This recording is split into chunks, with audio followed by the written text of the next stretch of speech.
पहुंच गया। शंकर भगवान का रूप धारण करके पार्वती जी को जान दी। पार्वती जी अदृश्य हो गई। पार्वती जी ने भगवान श्रीमन नारायण को कहा, जिस जलंधर ने ये मंत्र अपनाया है, जब तक सती वृंदा का सतीत्व है, जलंधर को कोई नहीं मार सकता। तो आप उसी मार्ग को अपनाइए। मां भगवती पार्वती की प्रेरणा से भगवान श्रीमन नारायण, कथा का बड़ा विस्तार है। भगवान श्रीमन नारायण जलंधर का रूप धारण कर वृंदा के शील का हरण करते हैं। वृंदा समझती है, और जब समझ गई वृंदा तो भगवान विष्णु को श्राप दिया,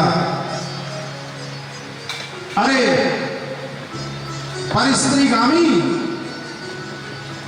तुम नारायण, तुमने अच्छा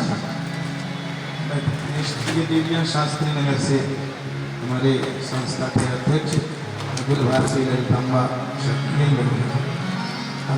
ललितांबा शक्ति समिति के अध्यक्ष श्री गिरिराज जी, उनका परिवार भगवान विष्णु के इस पावन दरबार पर यहाँ से उपस्थित है। दूर दूर से भक्त आ रहे हैं, सभी का स्वागत है। और कथा का भाव ये निवेदन करता है, सती वृंदा ने भगवान विष्णु को श्राप दे दिया कि तुम पाषाण के हो जाओ, पत्थर के बन जाओ। भगवान नारायण कहते हैं, वृंदे मैंने यदि तुम्हारा शील का हरण किया है तो सुनो, मैंने जीवन में भी कभी किसी को अपनाया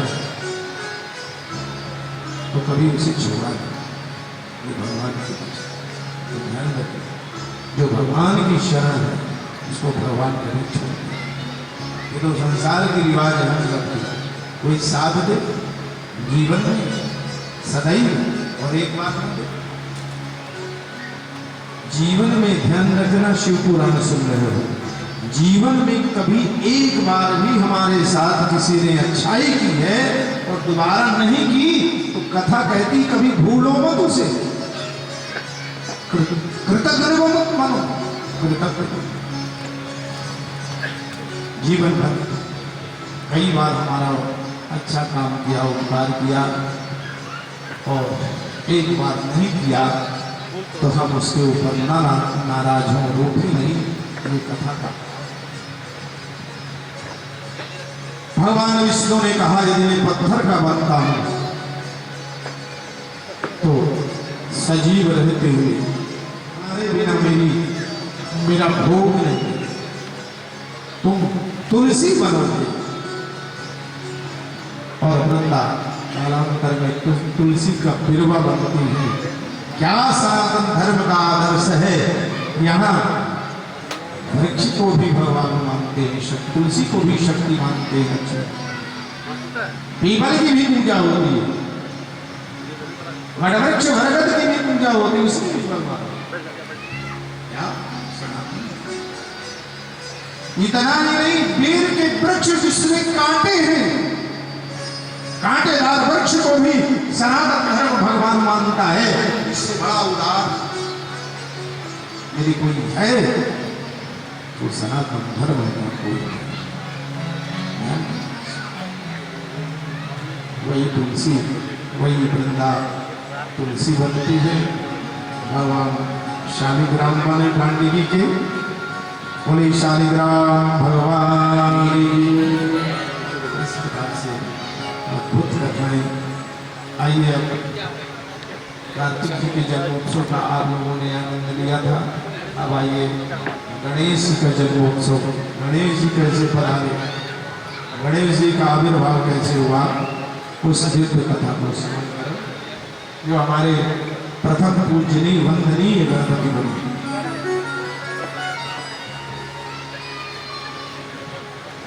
नंदकिशोर भगवान वर्णन करते हैं, हे सनत कुमार, एक बात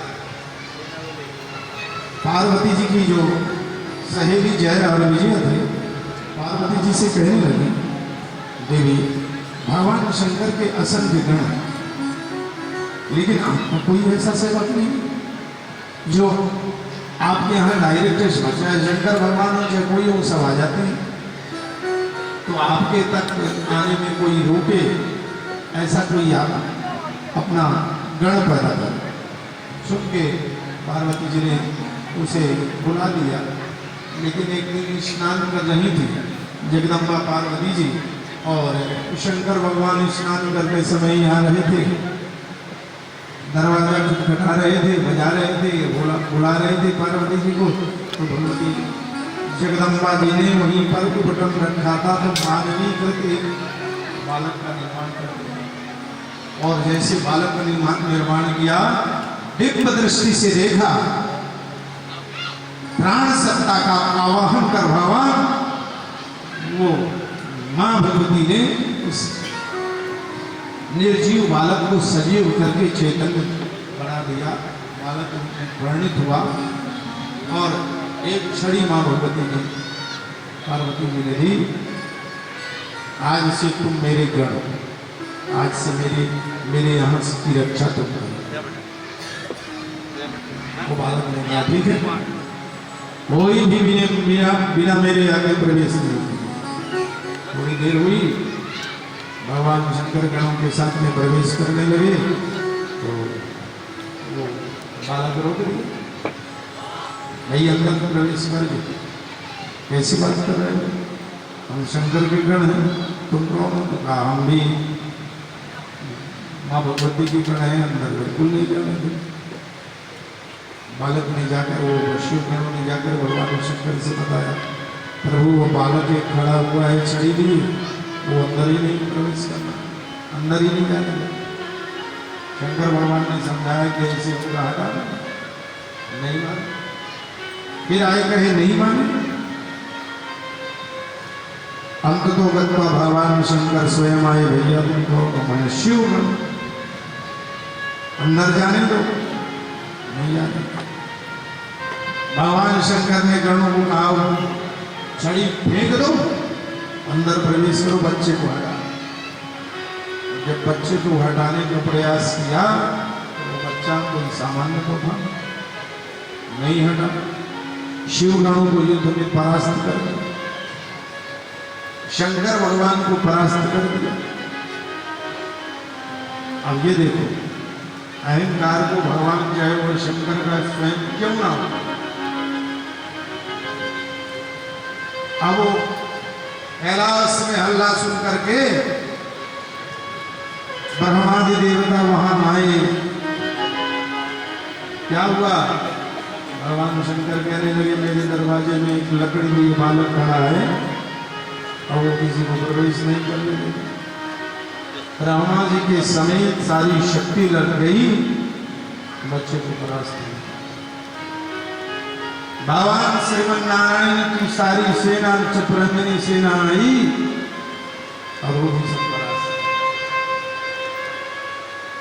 अकेले पार्वती पुत्र ने सभी के छक्के छुड़ा। अब प्रलयंकारी भगवान शंकर को आया क्रोध, अपने त्रिशूल से शिरच्छेदन कर दिया। नारद जी ने आकर के पार्वती जी से बताया कि जैसे आपने जिस गण को आपने बनाया, प्रकट किया, शंकर भगवान ने शिरच्छेदन कर दिया। ओ पार्वती जी का रौद्र रूप हुआ, विकराल रूप में पार्वती जी ने असंख्य शक्तियों को प्रकट कर सभी के हाथ में तलवार और खप्पर, शत्रु संहारणी असंख्य शक्तियां देवताओं पर जाकर के हमला किया। न जाने कितने देवताओं को परास्त करके सब क्षेत्र पर प्रलयंकारी मां भगवती ने कहा, एक को नहीं छोड़ो। एक दैवी सत्ता, दैवी शक्तियां खलबली मचा दी। सब देवताओं ने आकर के भगवान भोलेनाथ से कहा, ये तो बड़ी विपदा है, कोई उपाय करो। तो शंकर भगवान ने कहा, उपाय क्या होगा भगवती? पार्वती जी जो नाराज है उन्हीं के पास में सब चलो, पूछो कैसे शांति। तो सब देव वृंद माँ भगवती जगदम्बा के पास में जाकर प्रार्थना करने लगे, हे माँ, आप इस रौद्र रूप में प्रलय कर दोगे, कुछ समय में प्रलय हो जाएगा, आप सबकी रक्षा कीजिए। तो जगदम्बा जल्दी प्रसन्न होकर के कहने लगी, ये कैसा, ये जो मेरा बेटा है ना, इसको फिर से जन्म मिल जाए और सभी देवताओं के पहले ये वंदनीय हो जाए, तो ये सारी शक्तियां देर नहीं लगेगी। शंकर भगवान से देवताओं ने कहा क्या करना चाहिए, तो भगवान शंकर ने कहा यदि सबकी रक्षा चाहे तो तुम ऐसे करना चाहिए, उत्तर दिशा में जाओ, जो भी पहले मिले उसी का मस्तक काट के ले आओ। एक दांत वाला हाथी मिला, हाथी के मस्तक को काट कर गणेश जी के जड़ में जोड़ा गया। भगवान शंकर ने जल का छिड़काव किया, जग में सभी देवताओं ने, शंकर भगवान, विष्णु भगवान, इंद्र ब्रह्मादि देवता सब बोलिए गणपति भगवान की जय। सबसे पहले